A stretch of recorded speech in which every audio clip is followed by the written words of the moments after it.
everybody, and welcome to Inside Quest. We're the intellect's engine of autonomy. Our goal is to bring on amazing people who can help intrinsically motivate your mind. And if you're looking to find what motivates you and help tap into its awesome power, there's no better guest than the man joining us today. He's one of the founders of self-determination theory. You know, you had me at self-determination. And his research-based revelations into the true nature of human motivation has helped usher in a bold new era of thinking around incentives and motivational strategies. His theories have not only had a massive impact on myself and the employee policies that we employ here at Quest, but on countless other companies as well. From parents to titans of industry, his theories have emancipated people from the limited thinking of the carrot and stick model of motivation and given them the powerful strategies that they need to get the best out of people. Building on a hunch that the human mind is more subtle and nuanced than merely seeking pleasure and avoiding pain, he and his longtime collaborator, Richard Ryan, have established themselves as the preeminent authorities in human motivation in all of its applications. And over the past 40 years, he has published 10 books on the topic. He's received his PhD from Carnegie Mellon University and was one of the first to experiment on intrinsic motivation using human subjects. He is currently professor of psychology at the University of Rochester and has been a grantee of the National Institute of Mental Health, the National Institute of Child Health and Human Development, the National Science Foundation, and the Institute for Education Sciences, as well as being a fellow of the American Psychological Association and the American Psychological Society. According to ResearchGate, this man's work has been cited more than 44,000 times.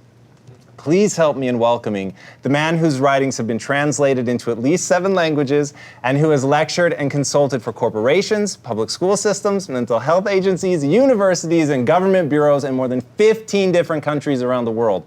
The author of the seminal work, Why We Do What We Do, Edward Deci.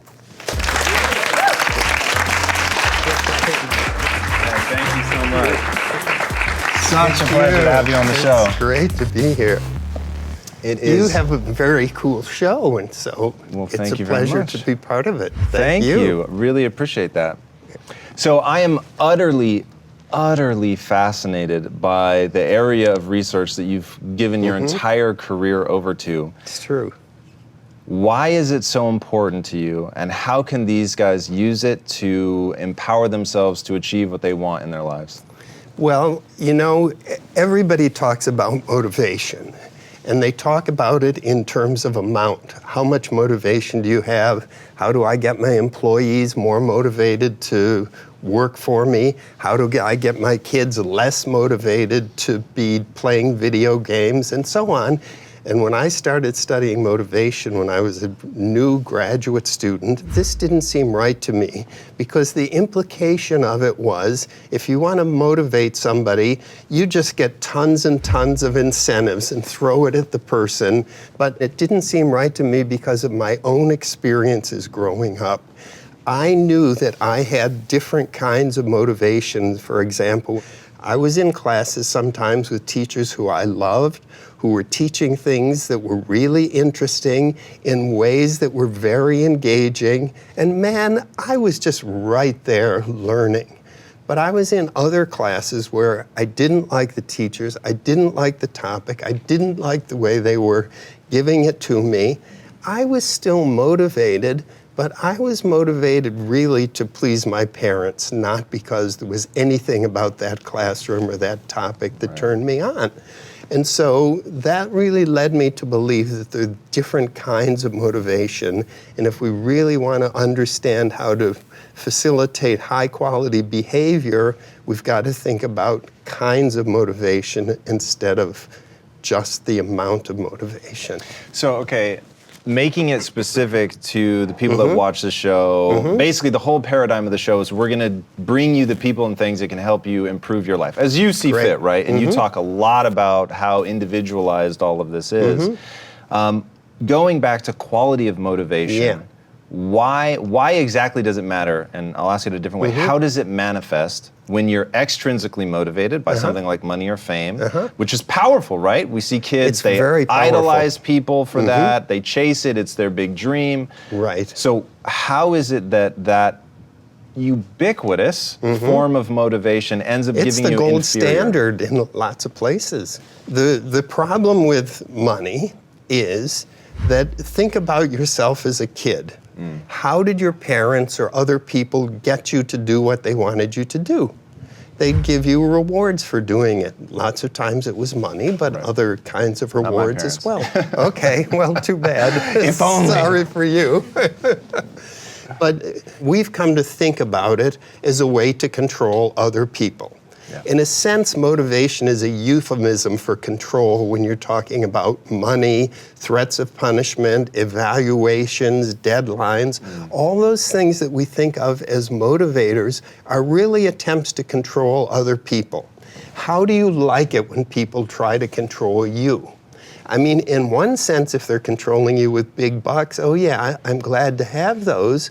But what the research shows is that when you're getting paid bucks to do something, even though you want those bucks, it's having negative consequences inside you. Because now, instead of feeling like you're autonomous and in charge of your life, you're tying into that sense of, these people are controlling me. Right. But it turns out from hundreds and hundreds of studies done in countries all around the world that when you do that, when you're really using these money, carrots and sticks and so on as a way of motivating, there are all of these negative consequences. People get more anxious, they get less intrinsically motivated. Intrinsic motivation is a motivation that we all have from the time that we're born. We are, as human beings, we're active. We're engaging from the very youngest. I mean, at the time we're born and on through childhood, we're busy trying to understand the world. Can I jump in with a quote of yours there to push that? Because this was one of those things Elon Musk talks about, get to the physics of things and then you can do things that other people have deemed impossible simply because they haven't asked, is it physically possible? For him, if it's physically possible, then it can be done. I think of the same thing from a psychological perspective. And in that sort of groping to define what the physics of psychology are, I'm always trying to get to the most base why of our behavior. And reading some of the things that you've written over the years, which is just the volume of stuff you've put out there is truly astonishing. This is going to be, I'm going to memorize this for my own personal reasons. This now is my definition of what it means to be a human being. Self-determination theory is an organismic dialectical approach. I'll practice, don't worry. Dialectical approach. It begins with the assumption that people are active organisms with evolved tendencies towards growing, mastering ambient challenges, and integrating new experiences into a coherent sense of self. That's so powerful. Will you break that down for, like, there's so many, like, I'm going to assume that every word choice was thought about. Because every word in here impacts me really specifically. It begins with the assumption that people are active. Okay, active organisms. Think about it. There are some psychologists who treat people as if they were machines. There are other psychologists who treat people as if they were living organisms. We believe that human beings are living organisms. You are not just a computer with numbers going through you and plugged into an electric outlet, so there's energy there. Your energy comes from your life, the nature of your life. And the nature of human life is to be active, to engage the world, to be going out there and interacting with it in an attempt to understand the world and to understand yourself. So I'm a big evolutionary psychology guy, and really find that I don't even need people to buy into that it's true, just that it gives you a context, a way to think about things. And when I think about, okay, why would we have evolved this behavior, which is something I really want to talk to you about, because some of your theories get more interesting the deeper you chase them down into why we would have come to that. But the reason that this is now my new definition of what it really means to be a human is that sense of there are, and the irony here being that I use computer metaphors, there's software running in your brain that's evolved over time to make you good at certain things. So for instance, Peter Diamandis has a theory, I unfortunately forget the name he uses, but basically that people seek to be adventurous, that there's adventures built into our DNA. Now that sounds like a really just clever thing to say until you realize how that serves us. Because if you split away from the whole and the whole falls prey to a famine or disease and they die, you've now got a satellite group of people to carry on the gene pool, and any population that has that intrinsic desire to keep spreading out is going to survive more stuff and will last longer. So that's super powerful, that the evolved tendencies towards growing. Mastering ambient challenges, I love that. You know, one of the things that's most motivating for people is challenges. They have to be optimal, so you don't like to be doing tasks that you know it so well that it's just boring. That's not interesting. And by the same token, you don't want something that's so beyond your current level that it's just going to be overwhelming to you. But if you can get right in there to a challenge that's optimal, it's amazingly motivating for people. Who do you want to play tennis against? You want to play against somebody who's a little bit better than you are. Not too much better, but enough better that it really stretches you. And part of intrinsic motivation, this natural inherent activity within us, is that we go toward these optimally challenging activities. Yeah, that one's really interesting, and please make sure when we finish going bit by bit that we get back to the 3 psychological needs that people have, because I think getting into the mastering ambient challenges, what you're saying about tennis is really going to play into that. And integrating new experiences, and this part really brought it together for me, into a coherent sense of self. Right. So I'm assuming you're talking about, so we're taking all this input, our desire to grow and all of that, and to be challenged into. And we've also got a world out there, and the world out there wants to socialize us, and appropriately so. There are things that, as we're growing up, we need to learn to be able to do, but we don't want to just be doing it because somebody else is there making us do it. If they're meaningful and appropriate kinds of behaviors and values and so on, we want to be able to take them in and make them part of who we are.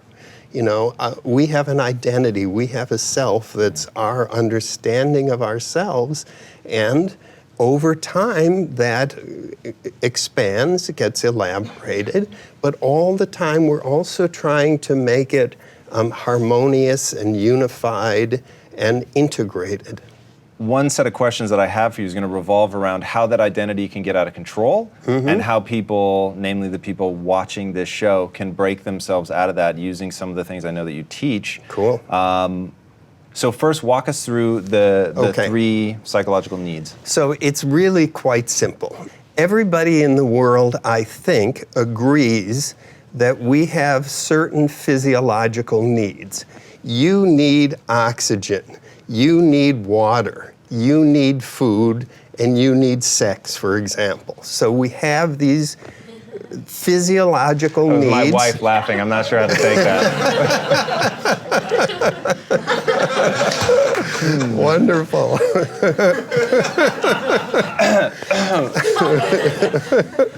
So to be healthy and to be effective in the world, you've got to have those satisfied. Right. Everybody agrees with that. What a lot of people don't agree with, but which Rich Ryan and I believe to be absolutely true and fundamental, is that in addition, you have needs of the psyche, of the mind. There are certain things that we need to be experiencing in ongoing ways that are really evolved, that allow us to grow, to develop, to be healthy. So here we go. Number 1, you need to feel competent or effective.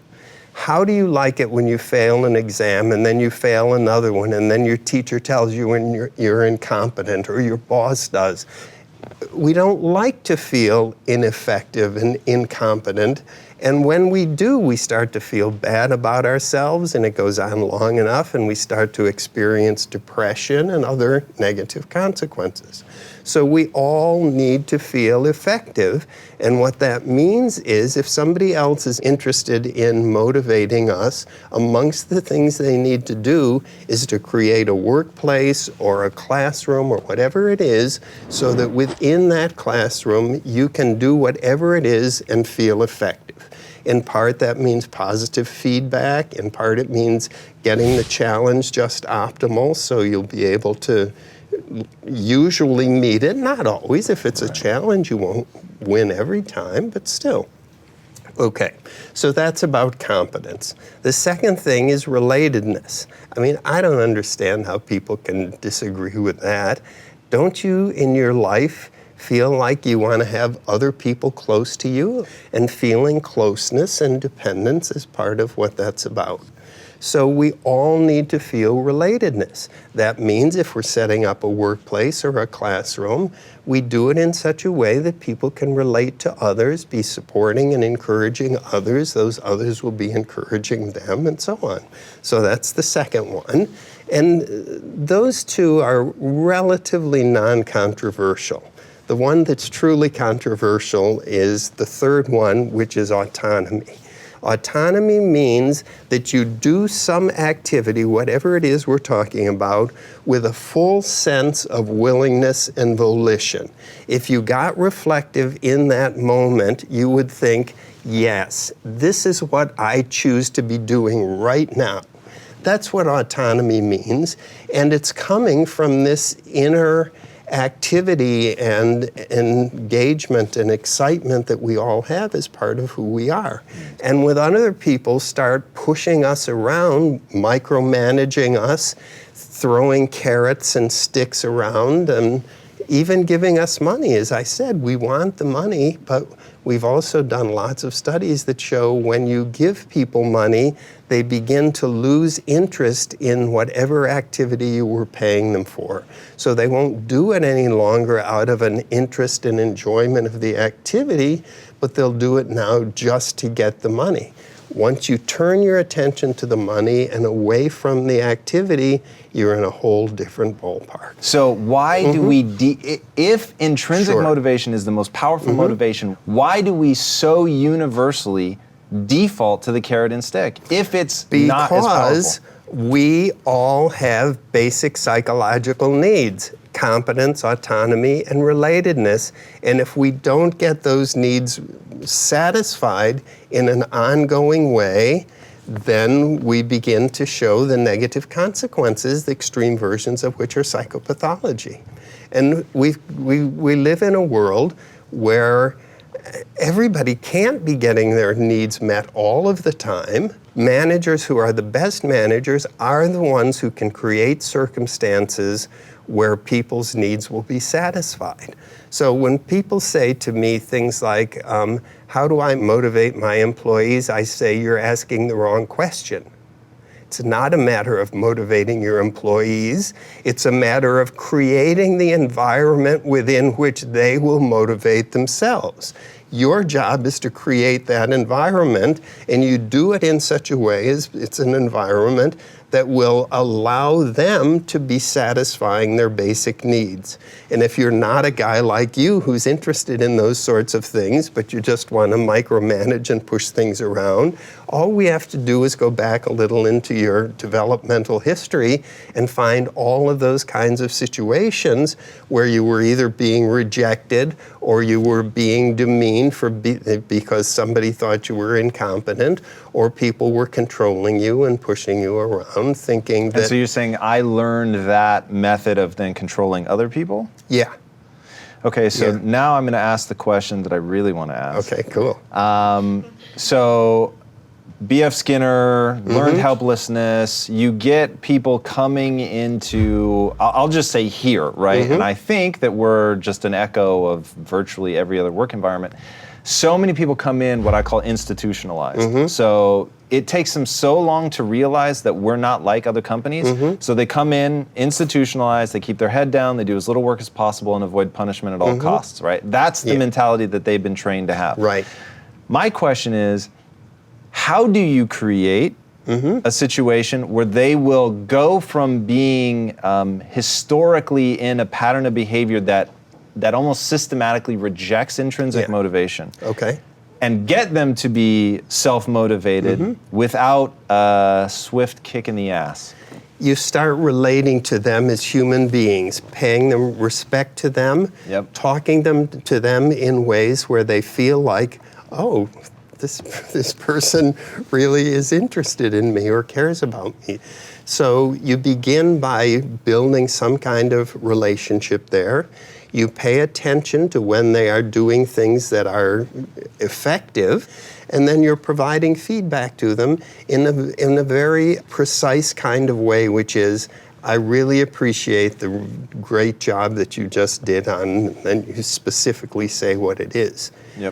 So you're going to be providing them with that kind of positive feedback whenever the chance comes up for it.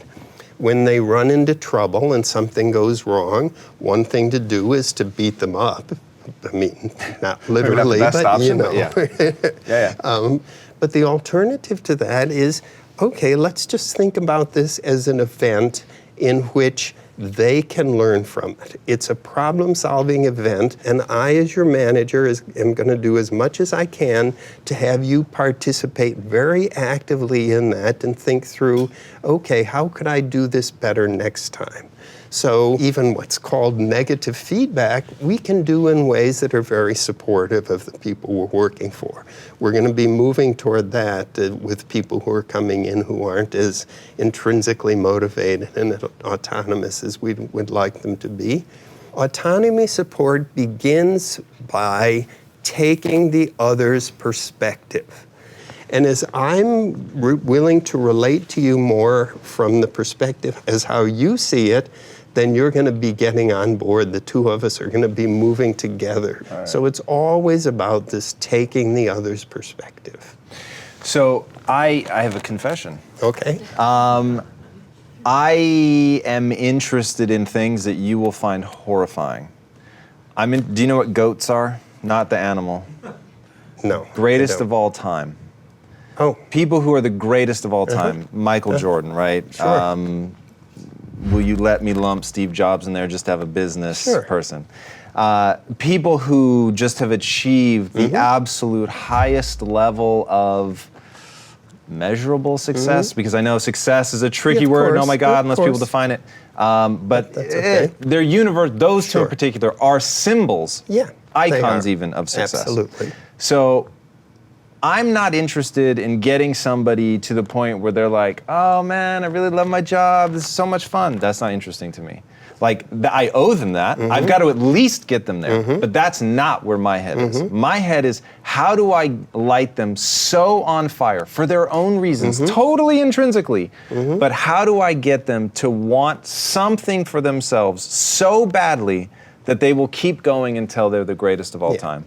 Well, first off, let's realize that the greatest of all time can only be the greatest of all time if they've got unbelievable talent for whatever it is we're talking about. That's where you and I disagree, I but think, okay. Well, we can all do much better than we're doing. I'm not disagreeing with that, so I'm just talking about that you want them to become Michael Jordan. Sure. Technically, I'd like them to be better than Michael, but I get what you're saying. No, I totally get what you're saying. So let's just say way better than they are now. Sure. You've got to believe in them, and they understand that, and you've got to model that process for them. You've got to be doing it yourself, and that they see it and understand how you're doing it, and it's really all about believing in them. What if I told you that I could use their 3 primary psychological needs to take them really, really far? I'll be interested to hear where this falls in your scale of intrinsic versus extrinsic motivation. So let's just say for a second that I needed to get one of you in particular, somebody very specific, I needed to get them to a crazy level. The first thing I'm going to tap into is probably autonomy, because I am so shocked to hear that that's controversial. Then the most powerful one, for sure, is relatedness. In part of creating the Quest ethos, part of doing this show, is about painting a picture of what it means to belong here. And if you want to connect deeply, certainly with the organism, right, that is Quest, it is to think a certain way, it is to strive for certain things. That's why we're so over the top about it's gotta be for you. Like, don't try to connect on something universal. Like, I'm here to end metabolic disease. I doubt most of them are. They've got something else that hopefully we're moving them towards. But what do you think is sort of the end game consequence of getting people to buy into the tribe and the values of the tribe, and letting those values be a form of hopefully highly internalized, but ultimately extrinsic motivation? I mean, a trivial way to say it is giving back.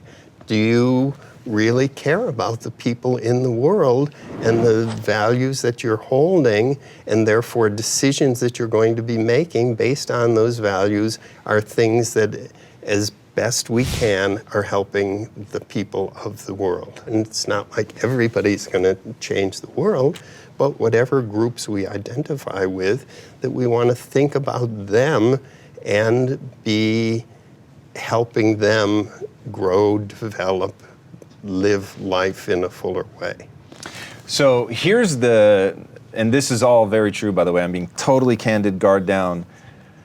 My objective is, I was given a gift that completely changed my life. It was the gift of mindset. It was going from having the institutionalized mentality of keeping my head down, doing as little work as possible, and avoiding punishment at all costs, and being taught the entrepreneurial mindset, and becoming part of a group where the cultural value was the entrepreneurial mindset.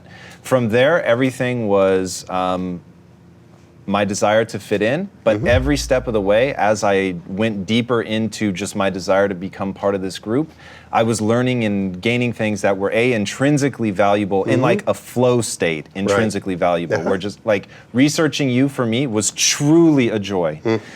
Really enjoyed that because you were making me more powerful. But that notion of being more powerful was originally something that I adopted to be, one, to chase extrinsic goals, right? I've always been a very goal-oriented person. And then two, to fit into the value structure of that group. So because that then has so impacted my life in terms of my own well-being, truly, and I'm using the metric of emotional well-being. I used to be in a really dark place. My wife will be the first to attest. In a very dark place emotionally, because I didn't know how to control my life. And then finding myself now where I obviously am a long way from the person that I want to become, but I know the path to walk in order to get there. So I feel this massive compulsion to give that to other people, because I know it was but a stroke of luck to have encountered ideas like yours in your book. And my life, if I had not encountered those ideas, I could have gone this way, and I could still be working selling video games, which was really a job that I had. Or I could be, where I am today. So that I'm totally driven by them having the greatest sense of well-being. So knowing that that's really my aim, and the path is but a guess at how to get them there. Do you think the drawing them into the value of the tribe is? Yeah, sure. Obviously, you're going to have to do things like pay people enough. But then beyond that, it's really the three basic psychological needs. Let's talk about money for a second. Money is a really, really powerful motivator. Yeah, it is. You've talked a lot about that. But money's also real. And it does things. It facilitates. I can acquire physical, tangible goods. I can acquire the oxygen, the food, the whatever I need to literally survive. How is that an escapable motive? Well, you don't want to escape it. It's the truth. It's the truth of life. So that has to But you talk very powerfully about how if people are, and I will grant you, overly, you say overly focused on fame, money, whatever, that it leads to poor well-being. Right. How do we help people either find the balance between the two? Well, that's it. It's really becoming more aware. So much is about awareness. Am I interested in my own inner self and understanding all of these processes within me? And part of what I love about doing this psychology is that it ties into who I am as a person. And if you're working with somebody, I mean, it depends, like as a therapist or as a counselor or as a friend, just facilitating that process of awareness and always taking it from that person's perspective. We're back to that, as we're always back to that. You said that you have become more self-aware through your studies, which is amazing. I try to be. I like to think about intellectual jujitsu, if you will, and it's something that I've used to great effect in my life. And what I mean by that is people always try to control me, right? People try to either punish or reward me to get me to do what they want me to do, which is not always in the best interest of what I'm trying to accomplish. But because I'm aware that they are techniques, whether the person's aware that they're using a technique or not doesn't matter. I'm aware of it, and I've used certain internal emotional cues to trigger a totally different behavior, right? So I'll give you a weird one just because it's simple. If my impulse is to criticize, I force myself to compliment, right? Just because I know I use that impulse as a trigger to remember a much more positive habit, if you will. Do you think it's possible for people, when they detect a controlling motivation, something extrinsic, I'm doing this because if I don't, my parents will, they'll be angry with me, that they can use that and use that emotional feeling, that trigger, to flip it and then go, yes, when I feel that anxiety of disappointing my parents, I know that I have to be true to myself, and what does being true to myself mean? You know what I mean? And they're literally using that as a trigger to focus on a behavior that they agreed on when they were emotionally sober. Is that something that you see people do, that you can train people to do? Yeah, I think so. I mean, what we're trying to do is move people from a place of being controlled to a place of being more autonomous themselves. And so if I'm doing it to please my parents, that's down on the controlling end. But sure, the more we can encourage people, support people to be paying attention to that process in themselves of asking, maybe this really could be meaningful to me. Can I give it a try and see? All right, you teach a class on emotions. What's the most powerful human emotion? Human emotions, I think, are part of our nature. We do a dumb thing, in my opinion. We talk about positive emotions and negative emotions as if one was good and one was bad. Human emotions are human emotions, and they're part of who we are, and all of our emotions have information in them that we can be learning from and paying attention to. We don't want to be pushing away our anger, because our anger is telling us something. It's telling us that we're not getting our needs met, for example. And that's also true with joy and excitement, and it's true with disgust and so on. That is such a powerful concept. If you had 30 seconds, and these were the only words you were going to leave behind, all your books burned down, there was nothing left, you had the next 30 seconds to leave something behind on how to become more insightful on your own emotions and the information that they carry, what would you tell people to do? Get interested. You know, who would be a great manager? Somebody who's autonomous. And how do you do that? You be interested. So you've got this company here. You're a great manager. Why are you a great manager? Because you're interested in what's happening here. You're interested in what's happening in yourself. You're interested in the relationships you're having with those people. It's really about, are you genuinely interested in yourself and the people around you? Ed, with that, I will thank you for being on the show. That was so much fun for me. Thank you. Great. Wow. Thank you. Well, I hope you guys just saw what I saw. I never know what episodes people are going to respond to, but this one for me was utterly amazing. Do yourselves a favor, go and read the stuff that this man has written. It is absolutely astonishing. His book, Why We Do What We Do, is so powerful, and well-written. It will arm you with techniques that you will be able to use in your own life to do whatever you want to do. They are mental techniques that allow you to grow more self-aware, to understand the techniques that are being used on you intentionally or otherwise, and that you're probably using on yourself without even realizing it. So read the books, absolutely incredible. He's got some amazing talks. You will find great stuff. It is a whole world unto this man. So do yourselves a favor, go in deep. I hope you were listening to the stuff that he was saying, and if you remember nothing, the part about emotions, oh my God. So guys, that's your goal. Become more aware of your emotions. I promise you it will change your life. Figure out the information that's contained within them. Be honest about what it means. Figure out what you need to do to get control of them. Practice your mental jujitsu. Use triggers inside you to create a more positive habit or reaction. And by positive, I simply mean something that moves you towards your goals. Guys, if you're not already checking this out as a podcast, go to iTunes and you can see the podcast. You can listen to it at 2x. You know my absolute obsession with listening to things sped up. Hopefully you're listening to us right now at 2 or 3x. And if you'd like to be a part of our audience, we'd love to have you. So for free tickets to IQ tapings, go to InsideQuest.com and click on the Get Tickets page. Now, I couldn't find you socially, Ed. Is there anything socially out there that I just missed?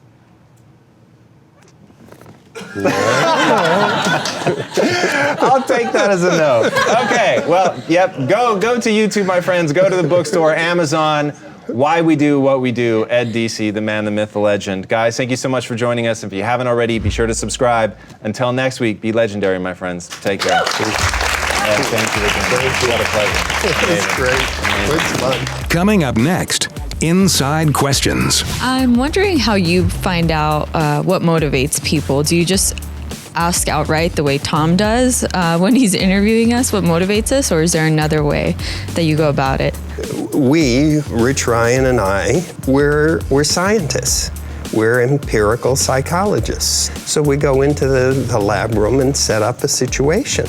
What happens to a person's intrinsic motivation, their interest and enjoyment for a task, if you start rewarding them monetarily for doing what they were perfectly willing to do just out of interest and enjoyment?